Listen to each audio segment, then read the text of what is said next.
எனக்கு நெஞ்சுக்கு நெருக்கமான தமிழகத்து உழவர் பெருங்குடி மக்களே,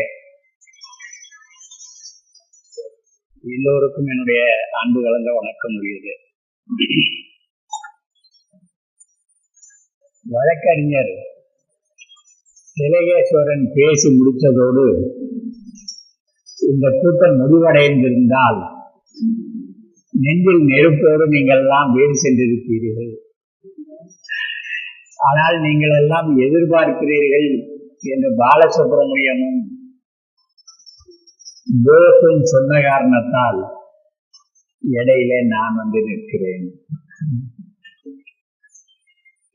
எப்படியோ ஒரு நீண்ட இடைவேளைக்கு பிறகு உங்களுக்கும் எனக்கும் ஒரு நெருக்கத்தை ஏற்படுத்திய பாலசுப்ரமணியத்துக்கும் போஸுக்கும் நான் நன்றி தெரிவித்துக் கொள்ள கடமைப்பட்டேன்.